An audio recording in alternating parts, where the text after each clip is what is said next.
pembelajar hukum, selamat datang di Lamin Ilmu Podcast, podcastnya Fakultas Hukum. Iya, hari ini kita kedatangan bintang tamu yang spesial. Kenapa spesial? Karena hari ini kita juga akan membahas isu yang spesial. Isu apa yang hari ini kita akan bahas? Seperti teman-teman ketahui, awal Februari kemarin, Menteri Tenaga Kerja mengeluarkan permen yang memang cukup menyita perhatian publik mengenai Permenaker 2 tahun 2022 tentang jaminan hari tua. Nah, kebetulan hari ini kita akan berdiskusi bersama dosen di Fakultas Hukum Universitas Muhammad Warman yang juga pengampu mata kuliah Hukum Perburuan, Hukum Ketenagakerjaan. Adalah Bapak Kristiawan Wisnu Wardana SHMH. Halo Pak Wisnu, Assalamualaikum. Waalaikumsalam Ibu Krisilda. Sehat Pak? Alhamdulillah sehat. Alhamdulillah. Selamat datang Pak di Lamin Ilmu Podcast. Ya, terima kasih nih diundang di podcast ini. Iya Pak, jadi memang podcast ini tujuannya untuk diskusi terutama bagi akademisi, bagi sivitas akademis untuk melihat isu-isu terkini, dilihat dari kacamata regulasi, dilihat dari kacamata akademisi seperti apa. Nah, itu seperti saya bilang sebelumnya, hari ini karena kita membahas mengenai isu yang kemarin sedang hangat di publik, jaminan hari tua, tapi sebelum ke isu itu mungkin saya dan para pembelajar hukum mau berkenalan dulu nih lebih dalam dengan Pak Wisnu.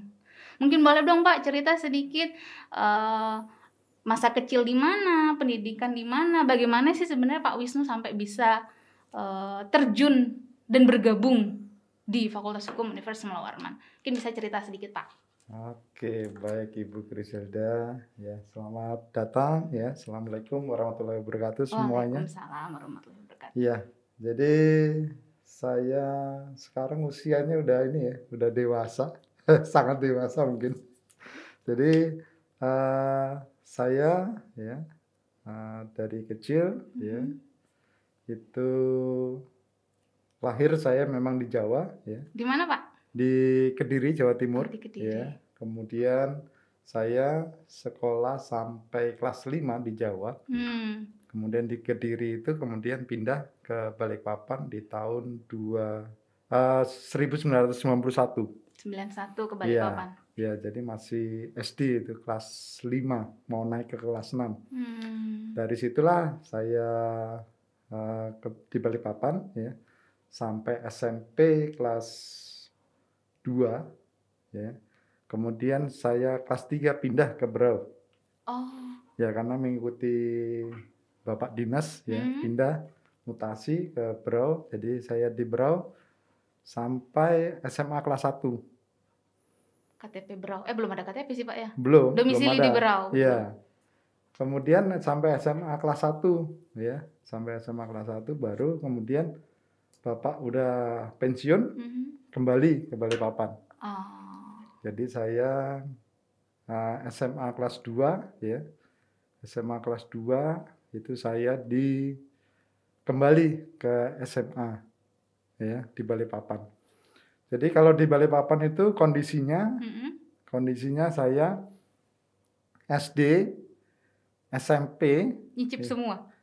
Ya, jadi SD, SMP, SMA saya itu berkutatnya di satu lokasi. Oh begitu. Iya. Kalau di Balikpapan itu namanya di Gunung Pasir. Jadi saya dulu SD-nya di SD BBSU, ya karena lumayan sampai kelas 5 kan, sampai kelas 5. Terus kemudian SMP-nya saya di SMP 1, kemudian memang tidak sampai selesai di SMP 1 karena kemudian saya pindah ke Berau ya. Di Berau saya di SMP Negeri 3. SMP Negeri 3, kemudian melanjut ke SMA 1 Berau.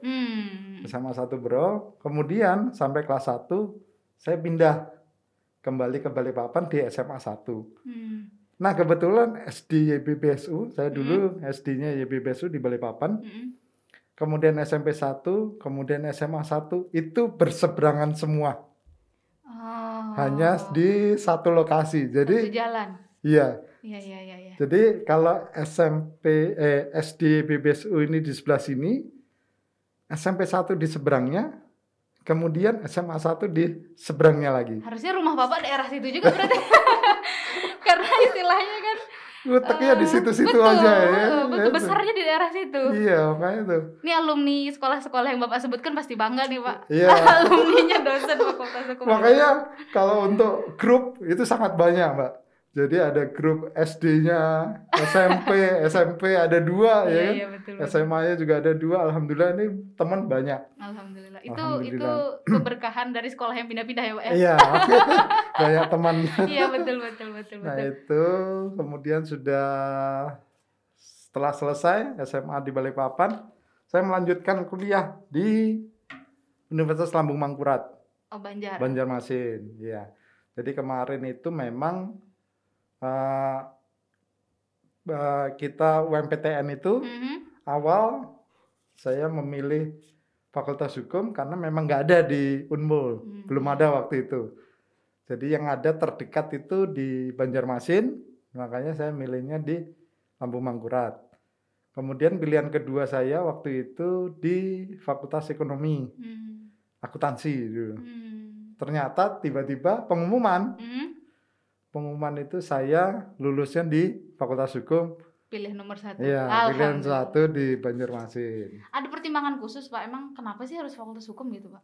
Ya, karena kalau saya dulu berpikirnya begini. Saya menganggapnya bahwa karena kebetulan saya SMA itu kena jurusannya IPS. Beda kan kalau IPA kan bisa milih, bisa kemana-mana lebih luas. Karena ini saya IPS, jadi saya berpikirnya kalau IPS ini yang seperti kayak dokter, jadi dia bisa buka praktek sendiri. Lebih fleksibel ya Pak? Iya, jadi lebih banyak cakupannya, saya makanya milih hukum waktu itu. Menarik. Nah, saya melihatnya itu sih, sederhananya, kalaupun saya sulit bekerja, saya nanti masih bisa membuka pekerjaan sendiri. Nah, seperti dokter lah, saya anggapnya seperti itu dulu.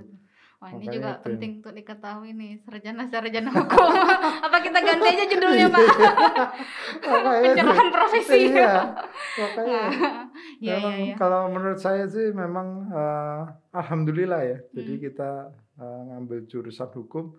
Memang dulu saya melihatnya, wah ini gimana ya, saya ini di Fakultas Hukum ini, terutama kan dulu karena IPS ininya terlalu sedikit ya.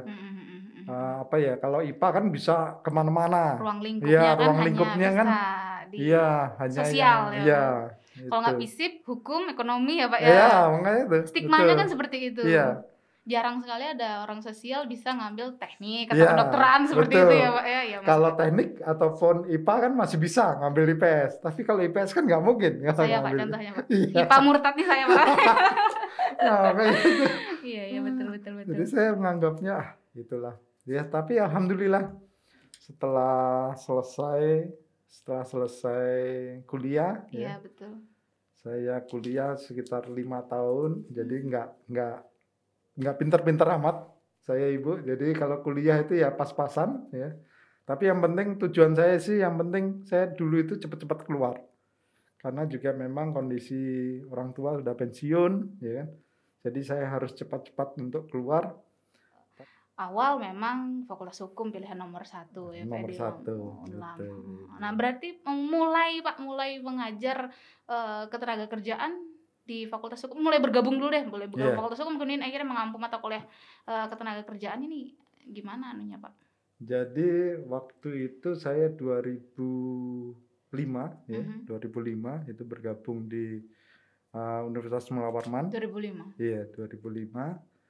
Jadi untuk mengampu ketenaga kerjaan ya, itu semenjak ya kondisinya tuh mungkin sekitar, saya tidak tahu persisnya ya, lupa sudah. 2005 sekarang udah 2022 Pak, emang lama sih betul.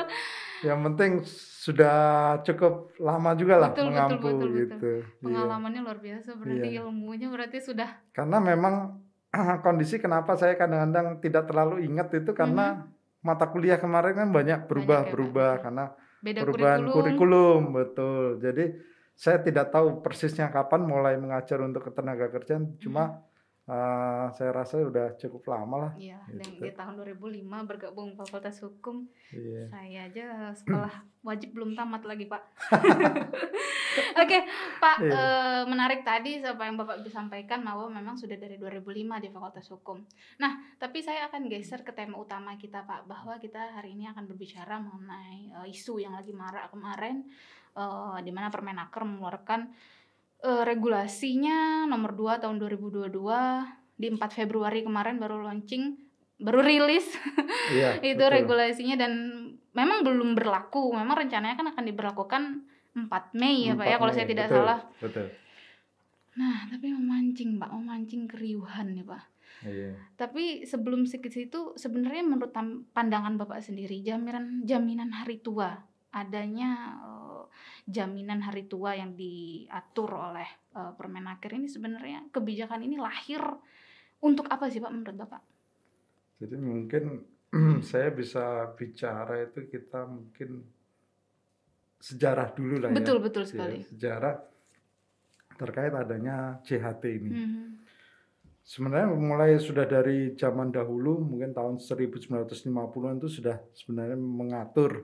Konsep ini sudah ada? Iya, konsep itu tapi bukan di JHT-nya mungkin tapi untuk badan penyelenggaranya ataupun untuk kesejahteraan untuk tenaga kerja itu mungkin sudah dipikirkan sejak tahun 1950-an, tetapi kita lebih baiknya langsung di tahun 1977. Oke. Ya, jadi di tahun 1977 itu ya khususnya lahirnya peraturan pemerintah nomor 33 ya. Nah, itu terkait dengan adanya pelaksanaan program ASTEK. Iya, asuransi tenaga kerja. Kerja. Nah, di PP 33 tahun 1977 itu mengatur mengenai ASTEK.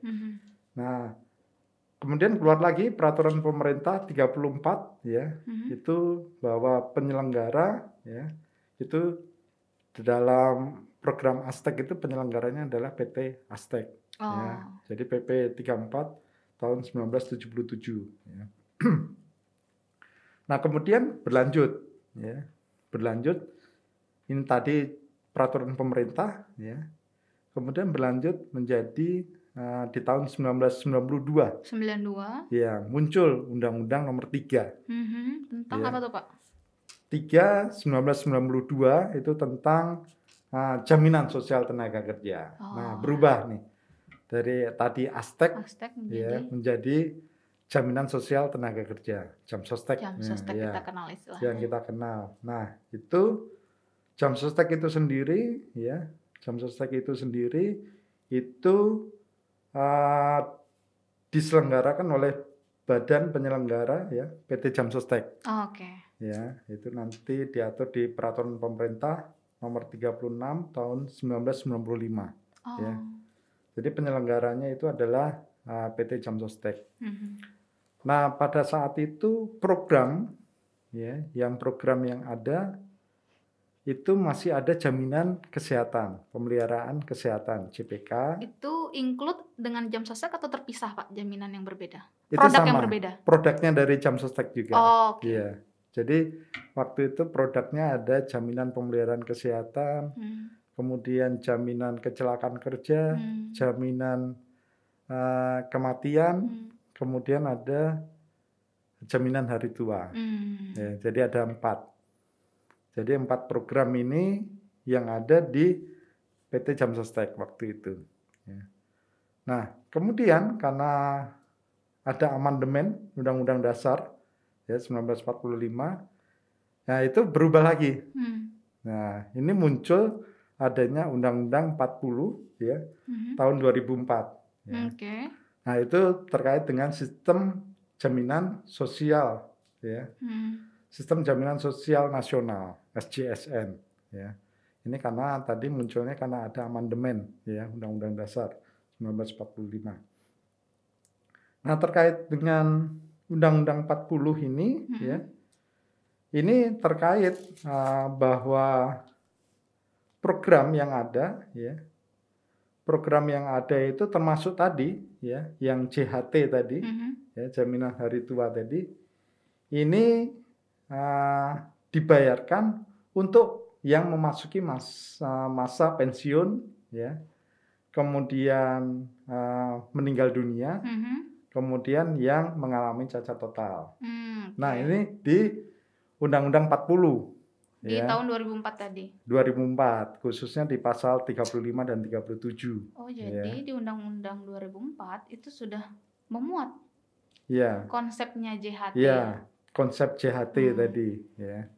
Nah, kemudian lahir lagi, ada Undang-Undang 24 tahun 2011 tentang BPJS. Nah, ini mulai terpisahkan. Jadi di sini ada BPJS Kesehatan dan ada BPJS Ketenagakerjaan. Nah, diatur kan itu berlaku mulai 1 Januari 2014. BPJS Ketenagakerjaan. Nah, otomatis di sini ada salah satu programnya yang dulu ada jaminan pemeliharaan kesehatan, JPK. Karena ini sudah ada BPJS Kesehatan, akhirnya ini diambil take over. Ya. Jadi di situ sudah berkurang ya, berarti ya. Beban kerjanya. Ya, dari BPJS Ketenagakerjaan, otomatis dia tidak ada lagi yang jaminan pemeliharaan kesehatan karena sudah ada BPJS Kesehatan tadi. Ya. Jadi semuanya sudah dihandle karena kalau dulu kita mengenalnya selain jam sostek dulu, yang kita kenal adalah Askes. Iya. Asuransi kesehatan. Iya. Kalau Askes kan dulu hanya tertentu, ya, tidak bisa seluruh masyarakat, betul.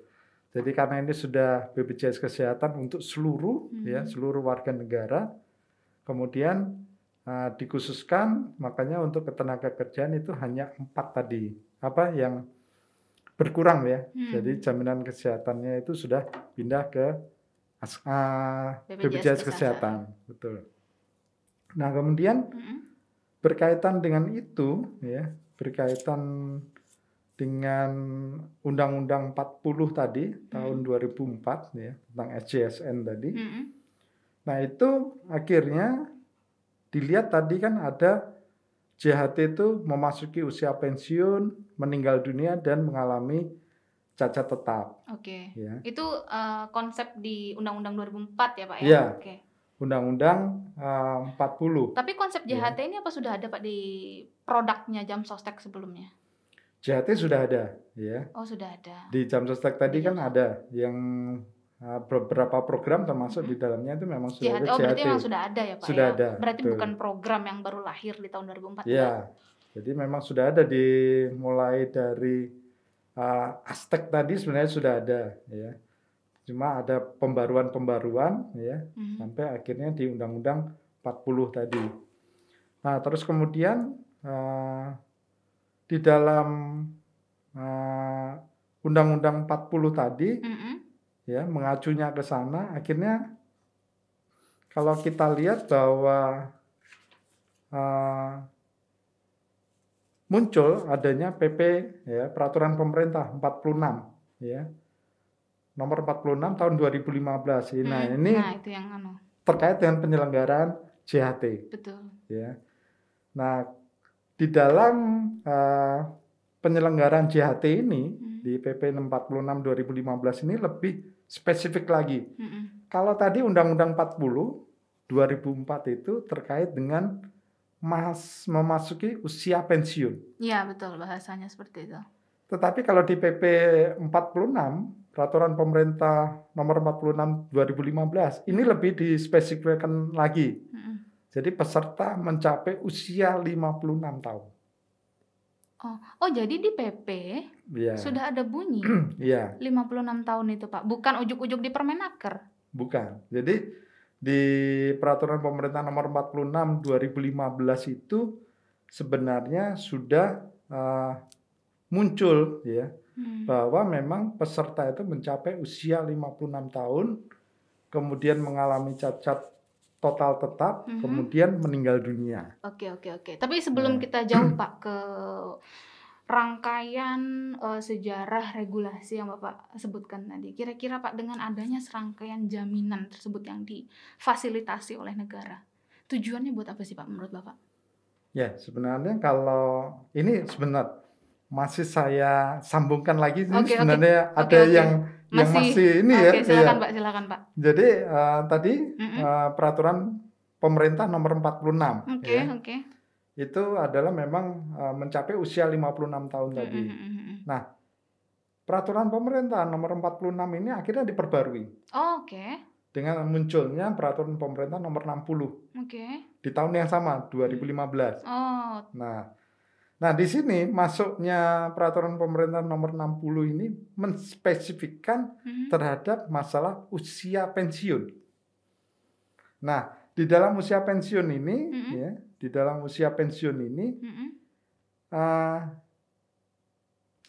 korelasinya di peraturan pemerintah nomor 60 ini dia masuk ke dalam korelasinya ke Undang-Undang 40 tadi. Jadi dia masuknya adalah di usia pensiun. Jadi kalau Undang-Undang 40 ya 2004 tadi kan menyebutnya usia pensiun. Betul. Nah, dijelaskan lagi, diperbarui ya. Tadi peraturan pemerintah nomor 46 itu mencapai usia 56. Nah, kemudian diperbarui dengan peraturan pemerintah nomor 60 tadi. Itu tahun 2015 itu lebih menspesifikkan kepada usia pensiun yang di dalamnya itu termasuk juga peserta yang berhenti bekerja. Nah, berhenti bekerja ini berarti otomatis dia mengundurkan diri, kemudian dia melakukan PHK, ya terkena pemutusan hubungan kerja, dan bagi yang meninggalkan Indonesia, ya kemudian dia tidak kembali lagi. Nah, ini 3 hal ini termasuk ke dalam yang masuk dalam kajian ke usia pensiun tadi diatur di dalam peraturan pemerintah nomor 60. Nah, ini yang akhirnya yang akhirnya akan dikembalikan lagi dengan munculnya Permenaker nomor 2 2022. Ini mengembalikan lagi tadi yang menjadi diatur di dalam peraturan pemerintah nomor 46 2015 yang mengatakan bahwa memang peserta itu mencapai usia 56 tahun. Ya, jadi ini mengembalikan lagi, ya, Permenaker 2 2022 itu mengembalikan lagi. Di mana regulasi tersebut sudah direvisi di tahun yang sama. Diperbarui. Nah, munculnya Permenaker 2 2022 ini, ya ini memang kembali ya lihat kepada filosofinya tadi ya, JHT. Betul Pak. Kembali kepada filosofinya bahwa memang jaminan hari tua dari definisinya ya. Nah, cuma ini menjadi masalah lagi ya. Ini menjadi masalah lagi bahwa akhirnya yang peraturan pemerintah nomor 60 tadi ini juga masih berlaku. Betul.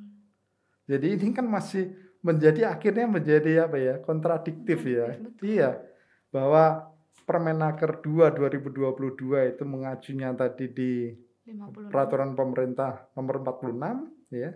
Tetapi yang nomor 60 ya 2015 ya.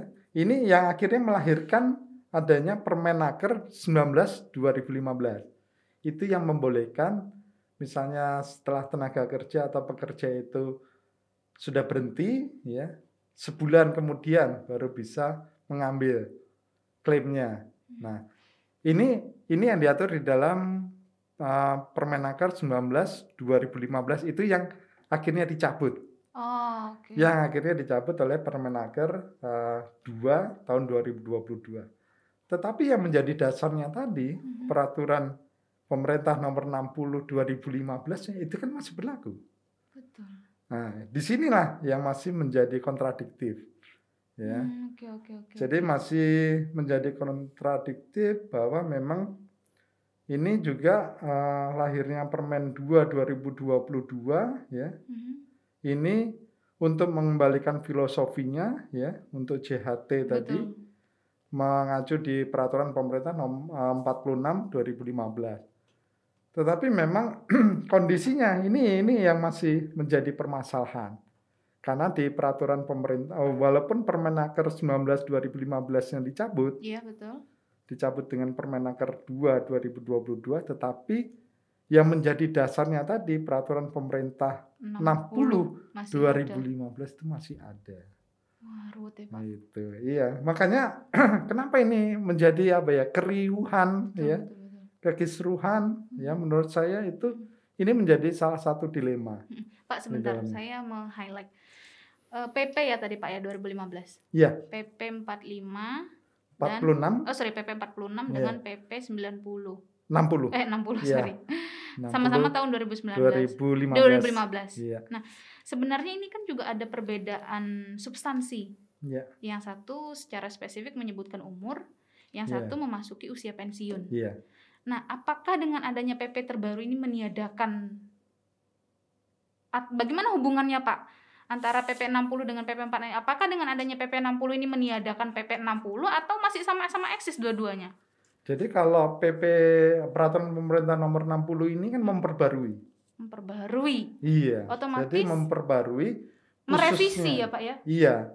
Jadi akhirnya dia kalau dilihat peraturan pemerintah nomor 60 ini lebih menspesifikkan tadi usia pensiun. Ya. Jadi usia pensiun tadi itu dispesifikkan lagi bahwa yang termasuk usia pensiun itu termasuk di dalamnya adalah yang terkena PHK tadi, resign, sama yang meninggalkan tadi Indonesia tadi ya. Nah itu berarti include di dalamnya. Nah itulah yang menjadi dasar kenapa akhirnya lahirnya Permenaker yang 19 2015 tadi, yang bahwa pekerja itu boleh mengambil klaim CHT-nya setelah 1 bulan. Jadi itu alasan pembenar sebenarnya untuk mengambil. Itu menjadi dasarnya PP 60 tadi dasarnya dari Permenaker 19. Nah, pada saat ini Permenaker 19 dicabut dengan Permenaker 2 tahun 2022. Iya, betul. Ya, polemik, betul. Kembali ke peraturan pemerintah 46 tadi bahwa mencapai usia 56. Tetapi konteksnya di peraturan pemerintah 60-nya kan masih ada. Nah, ini yang masih juga menjadi permasalahan. Iya, betul. Oke, Pak.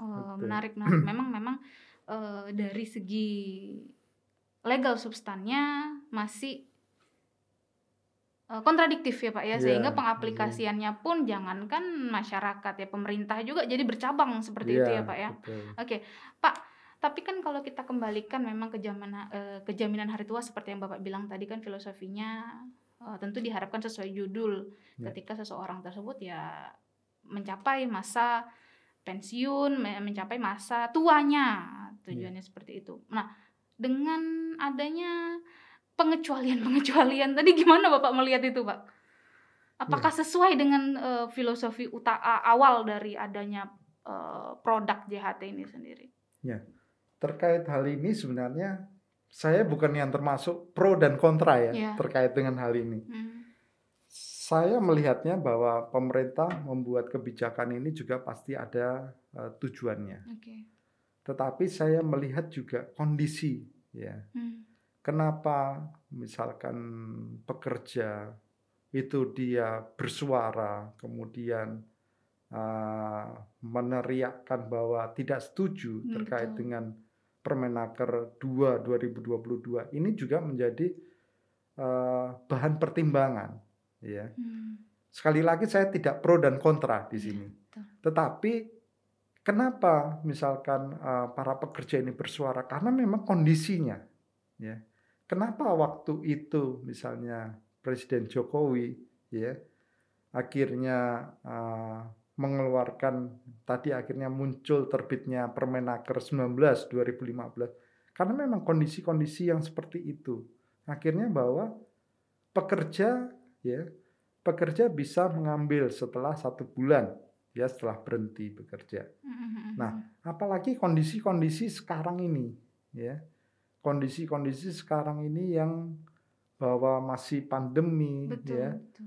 Kalau kita lihat seperti apa yang sudah mungkin diberitakan, ini apa ya, PHK ini juga masih banyak, ya. PHK masih banyak. PHK yang beralasan pada COVID, Iya. menjadikan COVID sebagai alasan untuk Betul. memberhentikan Jadi pekerjaan. ini banyak ya PHK. Terus bagaimana nih mau mencari pekerjaan lagi, ya? Kondisinya ini masih cukup berat lah ya. Nah, otomatis di sini yang mungkin yang menjadi untuk penolong itu adalah JHT tadi. Makanya kenapa di sini pekerja itu dia meneriakan untuk tidak setuju terkait ini, karena itu tadi JHT menjadi salah satu, ya, salah satu upaya dari para pekerja itu bisa hidup. Karena kita lihat, ya, memang, ya, kita lihat apa ya, disadari atau tidak, banyak kadang-kadang yang mungkin PHK nggak ada pesangonnya, ya, karena kondisi-kondisi, ya, bisa jadi seperti itu. Nah, apa yang bisa menjadi penolong bagi mereka? Ya, inilah, ya, JHT ini menjadi salah satu yang bisa untuk menjadi penolong bagi para pekerja. Istilahnya dana darurat ya Pak ya? Iya, betul. Sampai menemukan pekerjaan. Karena otomatis dia kan bisa mengecek berapa saldonya, ya, berapa dia jumlahnya. Ini kan otomatis kan masih bisa diperhitungkan, ya, untuk dia bertahan hidup, ya. Sampai menemukan pekerjaan baru mungkin ya Pak ya? Iya, dan juga ini menganggap ini kan apa ya, ini adalah salah satu haknya. Betul. Gitu, salah satu haknya itu yang diatur tadi di dalam Permenaker 19. Makanya mungkin dia menganggapnya bahwa ini 1 bulan ya bisa diambil ini bisa untuk mempertahankan hidupnya, ya. Tetapi dengan adanya Permenaker 2 2022 ini tadi langsung hilang. Merusak tatanan jadi ya Pak ya? Iya, akhirnya ini jadi hilang. Dengan sekejap ini kan otomatis memang bahwa kita lihat kondisi pandemi ini memang mengerikan ya. Kalau kita lihat bahwa PHK ini masih banyak. Betul. Nah, bagaimana kita mau bekerja lagi? PHK aja masih banyak kan begitu, pengurangan terus kan begitu. Ya memang gitu COVID sudah berlangsung hampir 2 tahun ya Pak ya. Iya. Tapi ya memang keadaan masih belum semuanya lapisan masyarakat mampu beradaptasi. Betul. dengan mencari pekerjaan baru atau menciptakan pekerjaan baru. Betul, itu semua perlu adaptasi. Dan menurut saya dalam kondisi normal, dalam kondisi normal kita mencari pekerjaan itu susah. Betul. Sekarang loh ya. Apalagi dalam kondisi yang saat ini. Ya menurut saya ya apa ya, ini JHT ini kalau menurut saya kan jadi penolong bagi para pekerja. Itu yang mungkin ya, kalau menurut saya bahwa kalau kita lihat ya, kenapa mereka ini berteriak ya, tidak setuju dengan lahirnya Permenaker 2 2022 karena itu tadi kondisi-kondisi yang menyebabkan mereka akhirnya bertindak atau bersikap seperti itu. Pak, tadi ada 4, kalau yang dari zamannya Aztek tadi ada 4 ya Pak yang Bapak sebut Pak, produk. Dari khususnya Jam Sostek tadi ada 4. Ya. Apa aja Pak, mohon maaf? Ada jaminan kesehatan, pemeliharaan kesehatan, kemudian jaminan hari tua, kemudian juga jaminan kecelakaan kerja dan jaminan kematian. Oh, jaminan kematian. Oke. Pak, saya juga sudah bukan melihat maksudnya sebenarnya pemerintah juga mengharapkan JHT ini untuk di hari tuanya. Pemerintah juga sudah mempersiapkan program lainnya gitu. Betul. Nah, mungkin bisa Bapak jelasin Pak, gimana sebenarnya, apa sebenarnya yang disiapkan pemerintah sampai dia menekankan kalau JHT ini baru bisa diakses di umur 56 tahun. Jaminan-jaminan apa Pak yang disediakan? Skema-skema jaminan apa yang disediakan oleh pemerintah sebenarnya khusus untuk pekerja di usia produktif itu? Iya.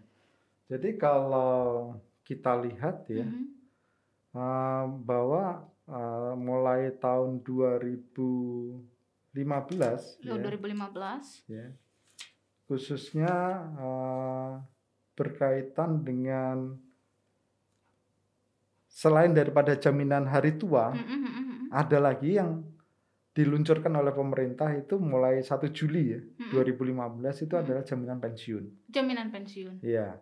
Jadi sebenarnya jaminan pensiun ini hampir sama dengan jaminan hari tua, ya. Oh iya ya Pak ya. Apa bedanya? Hanya saja bedanya nanti kalau jaminan hari tua itu pada saat kita pensiun, ya. Pada saat kita pensiun kita mendapatkan keseluruhan ya, jumlahnya. Nah, kalau misalnya jaminan pensiun itu nanti seperti kita mendapatkan pensiun setiap bulan. Setiap bulan. Reguler. Bisa, ya. Dari jumlahnya itu nanti bisa diinikan untuk tiap bulan. Nah, ini yang berkaitan dengan JHT tadi dengan jaminan pensiun. Ya. Nah, mungkin kenapa juga bahwa pekerja ini kenapa juga sangat ini ya, betul. Dengan Permenaker 2022 karena mungkin ini masih ada lagi nih jaminan pensiun tadi. Ya. Kenapa harus disetujui di rentang yang sama kalau mereka membutuhkannya saat ini seperti saat itu ini, dengan perhitungan mereka seperti itu. Betul. Jadi karena mungkin kalau dilihat ya, ini nanti pada saat dia menghadapi usia pensiun, ini masih ada jaminan pensiun. Ya. Nah, untuk saat ini, mungkin tadi JHT yang menjadi penolongnya. Yang menjadi tolak. Iya. Ya, jadi dana darurat lah. Iya, dana darurat. Sehingga itulah yang menimbulkan reaksi luar biasa, terutama kalau kita lihat beritanya kan dari Februari sejak dikeluarkannya berita itu kan memang cukup menyorot atensi. Dan itu memang tidak hanya disoroti oleh kaum pekerja, tapi juga banyak pihak yang menyoroti, kalau bahkan sudah ada yang menguji material kan regulasi tersebut. Betul. Sampai akhirnya Presiden ngambil kebijakan seperti itu. Gimana Pak? Menurut Bapak tepat bagaimana regulasi ini menurut Bapak? Apakah tepat yang diambil oleh pemerintah dengan mencoba untuk merevisi atau apa kira-kira jalan keluar dari keriuhan ini kalau Bapak melihatnya? Jadi ini kalau kita lihat pemerintah ini dalam mengantisipasi ini, gelombang ini ya Pak ya. Wah, ini kan kita kenal adanya jaminan kehilangan pekerjaan, berarti nambah lagi kan? Gitu. Oh ya, JKP. Ya, JKP, ada jaminan kehilangan pekerjaan itu munculnya, ya, itu turunan dari Undang-Undang Cipta Kerja sebenarnya. Oh ya, oke. Turunan dari Undang-Undang Cipta Kerja. Penanggung jawabnya siapa Pak? Iya. Ini termasuk juga ke dalam BPJS ini ya, BPJS Ketenagakerjaan. Jadi di sana ya, itu aturannya itu diatur dalam peraturan pemerintah nomor 37 tahun 2021 ya. Terkait dengan penyelenggaraan program jaminan kehilangan pekerjaan. Nah, di dalam hal bahwa pekerja itu tidak bekerja lagi. Nah, pemerintah di situ memberikan ya bantuan ya, itu selama 6 bulan. Sejak di PHK. Sejak di PHK tadi. Jadi sejak dia tidak bekerja lagi, otomatis dia mendapatkan 3 bulan pertama itu adalah sebesar 45%. Dari yang biasa upah diterima, ya. Terus kemudian baru setelah itu adalah 25% di bulan keempatnya sampai bulan ke-6. Nah, itu menjadi ini yang ditawarkan, ya, menjadi solusi kalau berkaitan dengan kenapa Permenaker 2022 tadi dilahirkan. Nah, ada JKP ini, ya, ada JKP ini, tetapi ya kondisinya, ya kita lihat bahwa pandemi ini sudah dua tahun ya berjalan ya, 2 tahun berjalan. Nah, kita tidak bisa mengetahui Ya, bagaimana betul. prediksi ke depannya. Nah, ini yang kenapa masih walaupun ada JKP seperti ini, ya pekerja masih takut gitu ya. Karena memang ini kalau menurut saya 6 bulan itu masih belum mencukupi. Oh iya. Ya karena kita lihat saja ke belakang itu sudah 2 tahun ya, masih begini kondisi, belum selesai-selesai. Masih online kita kuliah, Betul. Pak. Nah, apa yang bisa menjamin bahwa 6 bulan itu dia bisa Cukup. bekerja Betul, ataupun betul. ini. Ini yang masih belum bisa menjadi hal yang menenangkan bagi pekerja. Sehingga memang ada beberapa malahan kalau kita baca di berita ya, di sosial media, malahan lebih baik kalau misalkan kondisinya bisa dapat JKP, tapi kalau memang dia nggak mencukupi, nah bisa lagi JHT. Nah, ini ada yang malah berpikir seperti itu, ya. Jadi double. Ya bisa jadi double kan gitu. Tetapi kalau memang kondisinya memang dia kondisinya mungkin sudah bekerja ataupun mampu, ya saya rasa JKP-nya pada saat dia sudah JKP, terus kemudian sudah bisa ini, ya mungkin dia tidak perlu mengambil JHT-nya. Tetapi bagi yang tidak bisa, punya opsi itu, iya betul. tidak punya opsi itu bagaimana? Ini juga harus dipikirkan kalau menurut saya terkait dengan hal ini. Nah, kalau menurut saya, bagaimana yang diatur oleh pemerintah ini? Betul. Apakah harus uji material? Ya mungkin sudah ada nih ya yang melakukan uji material. Tetapi kalau saya lihat ini kita harus lihat tujuannya apa dulu pemerintah menerbitkan Permenaker 2/2022. Kalau memang tujuannya hanya untuk mengembalikan, ya kalau kita lihat kan untuk mengembalikan itu tadi kembali kepada usia pensiun. Iya, kembali ke usia 56. Usia 56 tadi 56 ya. tahun. Bisa diambil setelah klaim itu di usia 56 tahun. Ini mengembalikan lagi filosofi dari JHT tadi. Nah, kalau hanya yang seperti itu, menurut saya ini harus melihat situasi dan kondisinya. Mungkin bisa diterapkan dalam kondisi normal ya Pak ya. Nah itu ketika dia. PHK tidak sebesar era COVID sekarang. Iya. Jadi menurut saya ya, ini harus dilihat apa yang menjadi latar belakang dari kenapa pemerintah ini mengeluarkan itu. Kalau hanya tujuan untuk mengembalikan itu, mending lebih baik kalau menurut saya itu di cancel dulu lah. Untuk di COVID ini, di masa COVID. Ya karena sudah Bapak mention tadi, memang saya membuat catatan juga, memang pada Juni 2021 ini yang itu sudah COVID ya Pak ya, Juni 2021 itu sudah orang yang melakukan klaim JHT karena PHK itu udah sekitar 40,5% Pak. Dari pengajuan JHT. Berarti ada segitu, ada 453.000 orang yang terkena dampak dari pemutusan hubungan kerja di era COVID ini.